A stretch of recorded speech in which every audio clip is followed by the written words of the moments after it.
नमस्कार, आप देख रहे हैं सी न्यूज। मैं हूं आपके साथ अभिषेक शर्मा। सी न्यूज पर आप सभी का स्वागत है। सी न्यूज पर वक्त है न्यूज बुलेटिन का, तो आइए नजर डालते हैं इस वक्त की कुछ खास खबरों पर। मेहनत चाहे जितनी लग जाए, हम हार नहीं मानेंगे। राष्ट्रीय सेवा योजना मगध महाविश्वविद्यालय बोधगया के स्वयं सेवक दिन रात अपने मिशन पर लगे हुए हैं। हर जरूरतमंद झुग्गी झोपड़ी, दिहाड़ी मजदूर और बच्चों तक पहुंच कर मास्क की व्यवस्था कराई जा रही है एवं जागरूक भी किया जा रहा है। पूरा दिन स्वयं सेवकों के द्वारा मास्क तैयार किया जाता है और उनका मास्क बनाना और वितरण करना लगातार जारी है। करते हैं आप कहाँ जहाँ हो कहीं हो वहाँ पे गरीब बच्चे और इस्लामिक एरिया में जा कर के लोग को जागरूक करें और मदद करें। जय हिंद, जय भारत। ये एक हिंदुस्तानी और इस नाते आपका धर्म बनता है कि इस महामारी में आप भी हिंदुस्तान का साथ दें। आज दिनांक 18 मई 2020 को मगध विश्वविद्यालय राष्ट्रीय सेवा योजना के स्वयंसेवकों द्वारा स्टेशन निकट फुटपाथ एरिया में लोगों के बीच पूरी सब्जी का वितरण किया गया। ज्ञात हो कि हम राष्ट्रीय सेवा योजना के स्वयंसेवक पिछले महीनों से ही झूड़ी झोपड़ी के लोगों के बीच खुद से मास्क बनाकर वितरण कर रहे हैं।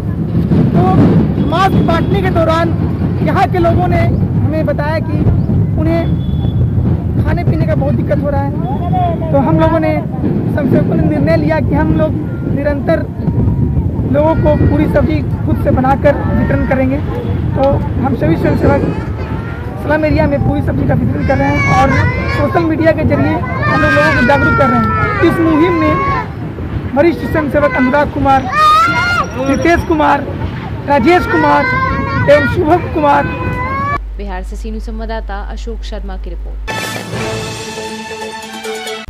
शमशाबाद शराब ठेकेदार द्वारा जिला कलेक्टर के आदेशों की खुलेआम उड़ाई जा रही धज्जियां। निहित समय के बाद भी खोली जा रही शराब की दुकान और शमशाबाद क्षेत्र के गांव-गांव जाकर अपनी गाड़ी से शराब बेचने का काम कर रहे हैं, जिससे कलेक्टर के आदेश की खुलेआम धज्जियां उड़ाई जा रही हैं। अवगत कराया जाएगा। सर, शमशाबाद में शराब की दुकान 7 बजे के बाद भी खुल रही रात में? नहीं, जो शासन का निर्देश है, जो समय सीमा है, उसी के तहत अपन कार्रवाई करेंगे। अगर ऐसी कोई जानकारी प्रकाश में आती है तो बिल्कुल हम उस पर जो भी शासन के निर्देश हैं उसको फॉलो कराएंगे। शमशाबाद से सी न्यूज संवाददाता अक्षय चौकसी की रिपोर्ट। देश में कोरोना वायरस के बढ़ते संक्रमण को देखते हुए प्रधानमंत्री नरेंद्र मोदी ने 22 मार्च को एक दिन का जनता कर्फ्यू की घोषणा की थी। जनता कर्फ्यू का देश की आम जनता ने भरपूर समर्थन किया, लेकिन सरकारी मशीनरी ने इस दिन भी अपनी हरकतों के कारण सुर्खियां बटोरी। दरअसल यूपी के कौशाम्बी के कड़ा ब्लॉक के जिम्मेदारों ने मनरेगा मजदूरों का फर्जी मास्टर रोल जारी कर उनके खाते में हजारों रुपए भेज दिए। सूत्रों की माने तो भ्रष्टाचार में संलिप्त अफसरों ने मनरेगा मजदूरों से रकम वापस भी ले ली और मनरेगा मजदूरों की रकम को वापस ले लिया। जनता कर्फ्यू के दिन भी ब्लॉक के जिम्मेदारों के कारनामों की जानकारी होते ही सराथू विधायक शीतला प्रसाद पटेल ने डीएम मनीष कुमार वर्मा से शिकायत की और डीएम ने मामले की जांच सीडीओ को सौंप दी। सर, कड़ा ब्लॉक के 68 गांव में जनता कर्फ्यू यानी 22 तारीख को काम करवाया गया, ऐसा रिकॉर्ड है, लेकिन काम नहीं हुआ और पेमेंट भुगतान हो गया। क्या है पूरा मामला? अगर आप आज इस बात को संज्ञान में ला रहे हैं तो मैं इसको देखूंगा कि क्या उस दिन बिना काम किए किसी ने भुगतान कराया है।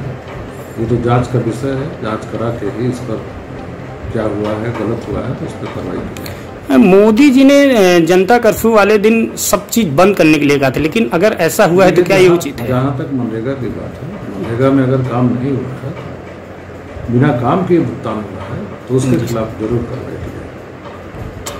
इन गाँव में हम जब गए कुछ लोगों से बातचीत किया तो उन्होंने मतलब भैया 22 तारीख को तो हमको घर से बाहर ही नहीं निकले, तो काम कैसे हो गया? मतलब इससे तो साफ जाहिर कि फर्जीवाड़ा किया गया है। नहीं, इसी बात की तो जांच हो रही, उसमें कम से कम 8 से 10 बिंदु हैं। केवल काम नहीं है, काम कराया नहीं गया, भुगतान भी कराया गया, ऐसी भी शिकायत है। और लोग वहाँ गए, वहाँ के फोटोग्राफ भी लाए जो जगह चिन्हित थी, इसलिए लेटर जारी किया गया है। और निश्चित ही फर्जीवाड़ा अगर पाया गया तो संबंधित अधिकारी कर्मचारियों के खिलाफ जिलाधिकारी से मेरी व्यक्तिगत बात हुई, उन्होंने आश्वासन भी दिया है कि अगर इसमें जो भी दोषी पाए जाएंगे कतई छोड़े नहीं जाएंगे, उनके खिलाफ FIR दर्ज करा के कानूनी कार्रवाई की जाएगी। कौशाम्बी से सी न्यूज़ संवाददाता F वसीम गाजी की रिपोर्ट।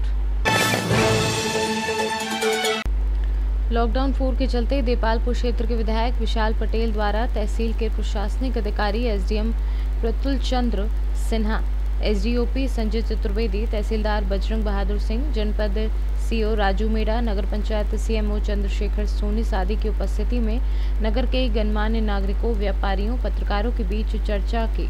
लॉकडाउन 4 के अंतर्गत जनता द्वारा जो सहयोग प्रशासन को दिया गया है, प्रशासन प्रशंसा के योग्य है। साथ ही लॉकडाउन 4 के चलते लोगों से सुझाव भी मांगे व लोगों को आने वाली समस्याओं का निराकरण करने के भी संबंधित अधिकारियों को निर्देश दिए गए।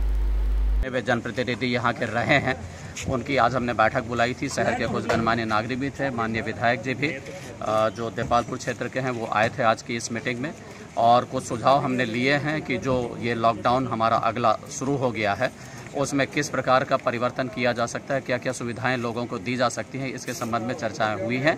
और जो सुझाव आए हैं उनको इनकॉर्पोरेट करते हुए हम लोग एक नया आदेश जो दंड प्रक्रिया संहिता की धारा 144 के तहत है वो हम जारी करेंगे, और वो आदेश आज ही जारी होगा। सर किन किन चीज़ों बहुत सारे जो व्यवसाय अन्य हैं, किराना दुकान या मेडिकल स्टोर में भी क्या हम 24/7 कर सकते हैं, या अन्य व्यवसाय जिसमें सुझाव आया है कि खदान को भी खोल दिया जाए, और जो हार्डवेयर्स की दुकान है या इलेक्ट्रीशियंस की दुकान है, इन दुकानों को भी छूट दी जा सकती है। बहुत सारे सुझाव आए हैं और इनमें से कुछ को छूट निश्चित रूप से दी जाएगी। सर जिले में चूँकि हमारा जो समीपवर्ती जिला है वहाँ पे ये ओपन हो गया है, इसलिए कुछ सामग्री यहाँ भी आने की सूचनाएं प्राप्त हुई हैं और इस पर निरंतर कार्रवाई की जा रही है। प्राप्त सूचनाओं का वेरिफिकेशन किया जा रहा है, और आपकी जानकारी के अनुसार ही कि देपालपुर पुलिस ने भी और बेटवा पुलिस ने भी मामले बनाए हैं इस संबंध में, और जब भी जानकारी मिलेगी निश्चित रूप से कार्रवाई की जाएगी। जो आम जनता को यहाँ आ रही थी, कहीं ना कहीं रोज संपर्क में थे लोग, रोज शिकायत करते थे कहीं ना कहीं किस चीज़ की कमी है, तो उसी चीज़ को लेकर आज मीटिंग रखी थी हम लोगों ने। लॉकडाउन 4 का पूरा पालन भी हो और यहाँ लोगों को सुविधाएं मिल जाए। जिस प्रकार से पलायन हो रहा था गरीब लोगों का, गरीब मजदूरों का, उनको रोजगार भी मिल जाए पुनः वापस। दूसरा, यहाँ के कंस्ट्रक्शन के सभी काम चालू हो। तीसरा, एक जो अहम चीज़ थी कि सिर्फ मेडिकल व्यक्तियों को ही, मेडिकल की दुकानों को ही सुविधाएं थी यहाँ खोलने की, लेकिन हम लोगों ने जो आज यह प्रस्ताव बात करी कि कम से कम हर एक चीज़ को, क्योंकि ग्रामीण क्षेत्र के अंदर किसी भी प्रकार का कोरोना नहीं है, क्योंकि यहाँ के प्रशासन ने, यहाँ के प्रेस जगत ने और यहाँ के हर एक व्यक्ति ने पूरा सहयोग दिया है। इस कारण से यहाँ कोरोना का पनपना नहीं हो पाया है। ये जो अपेक्षाएं आप लोगों की प्रशासन के प्रति हैं, जो अपेक्षाएं आपके यहाँ के जनप्रतिनिधि के प्रति हैं, वो निश्चित तौर पर हर चीज़ पूरी होगी। लेकिन आप लोग खुद भी सतर्क रहें, दूसरों को भी सतर्क करें, क्योंकि इसमें सिर्फ जागरूकता के अलावा इस कोरोना से लड़ने का कोई दूसरा कोई रास्ता नहीं है। मेरे द्वारा भी हर एक व्यक्ति को, अगर उसको खाने की, राशन की व्यवस्था हो या उसको किसी भी प्रकार की परमिशन, बाहर जाने की परमिशन हो या किसी प्रकार का इलाज कराना हो, तो भी मेरा ऑफिस सदैव 24 घंटे खुला रहता है, मेरे फ़ोन भी चालू रहता है, बात भी करता हूँ सदैव उन सभी से, और हर एक व्यक्ति की व्यवस्थाएं कराते हैं हम लोग, वो किसी भी प्रकार की हो। तो मैं समझता हूँ कि देपालपुर विधानसभा में किसी प्रकार की अराजकता खेलने का कोई माहौल ही नहीं है। पिछले 15 वर्षों से जैसे ही मेरे संज्ञान में आए, मैंने यहाँ करीब 13 से 14 पहले उपार्जन केंद्र खुलवाए। फिर अभी इस कोरोना की महामारी के कारण हमारा माल जो नहीं उठ पा रहा था, जो सोसाइटियों से स्टॉक हो चुका था, उसके लिए हम लोगों ने कलेक्टर साहब से, कमिश्नर साहब से और भोपाल मैंने खुद में संपर्क किया। उसके बाद जो डिसीजन आया कि किसी भी व्यक्ति का माल, ऐसा कोई किसान नहीं रहेगा जिसका माल नहीं तुलेगा, हर एक व्यक्ति का माल तुलेगा। लेकिन कहीं ना कहीं इस कोरोना के कारण हम सब परेशान थे, हम मालों की कमी है, इसीलिए ये डिसीजन लिया गया है कि जो जहाँ बड़ा किसान भी हो या बड़ा गांव हो, तो वहीं के वहीं उस गांव में जाकर वो हम माल तुलाई करेंगे, वो सेक्रेटरी जाएंगे उस गांव के अंदर तुलाई करेंगे, ताकि हर एक किसान का माल तुल सके। वह है सभी के लिए सामान्य वर्ग से खुलेगा, किसी के साथ भेदभाव नहीं होगा। इंदौर से कैमरा पर्सन रईस मेयर के साथ साबिर हुसैन की रिपोर्ट। जानकारी भौती थाना क्षेत्र खौड़ चौकी के चुनककरा से आ रही है, जहां पर नगर रक्षा समिति खौड़ चौकी पर कार्यरत 2 युवकों के द्वारा एक आइसर ट्रक को महज एंट्री के लिए पलटा दिया। वाहन चालक के द्वारा बताया गया कि वे कल शाम 5 बजे अपने जानवरों के साथ भूसा खरीद कर ले जा रहा था। इस दौरान बरेला चौराहे से 2 युवकों ने पीछा किया और चुन्नू ककरा पर आकर अपनी मोटरसाइकिल उसकी बहन के आगे खड़ी कर दी और उससे पुलिस एंट्री के नाम पर पैसे मांगने लगे। पुलिस एंट्री के नाम पर पैसे देने लगा तो युवक 5000 की मांग करने लगे और कहने लगे कि दरोगा से बात कर लो, और अपने फ़ोन से बात कराने पर दूसरी ओर से चौकी प्रभारी RS चौहान नाम का व्यक्ति बोला और कहने लगा कि गाड़ी को चौकी पर लेकर आओ। जब वे गाड़ी चौकी पर ले जाने से मना किया तो जबरन आए हुए युवकों के द्वारा उसे अपशब्द बोलते हुए धक्का देकर खुद गाड़ी चलाने लगे, जिससे गाड़ी बह कर एक खाई में पलट गई। इस दौरान गाड़ी पर सवार 8 मजदूर गाड़ी के साथ ही खाई में जा गिरे और ट्रक पलटने के बाद जैसे तैसे वाहन चालक व अन्य लोगों ने अपनी जान बचाई। तो जितेंद्र और वो का नाम है रवि, दोनों लोग ये जिद करने लगे। वो बोले वो RS चौहान से दरोगा से बात करवाई। वो कह रहे थे कि वापस गाड़ी लेके आओ खौड़ चौकी पर। और इतना कह करके और मुझे जबरन गाड़ी से उतार करके अपन ने स्टार्ट करके गाड़ी खाई में पटक रखी। उधर से गाड़ी आ रही थी, 2 जने आए, उन्होंने गाड़ी रोका कि हम पुलिस वाले हैं। गाड़ी रोक के एंट्री मांगने लगे। उसके बाद उसने बोला कि एंट्री तो 500 रुपये लगती है, 5000 क्यों दे दूं, मैं हर बार देता हूं। तो उन्होंने बोला कि नहीं, गाड़ी चौकी पर जाएगी, 5000 लगेगी, बोली एंट्री नहीं। फिर उसके बाद ड्राइवर को उतारा कि और खुद गाड़ी चलाने लगे। और रवि और जीतन थे, उन्होंने गाड़ी चलाई और गाड़ी नीचे खाई में चली गई। शिवपुरी से सी न्यूज़ संवाददाता दीपक गुप्ता की रिपोर्ट। सी न्यूज़ के इस न्यूज़ बुलेटिन में फिलहाल इतना ही। देश और प्रदेश की तमाम बड़ी खबरों को जानने के लिए आप जुड़े रहिए हमारे साथ और देखते रहिए सी न्यूज़। हर खबर आपके साथ, आपके हाथ।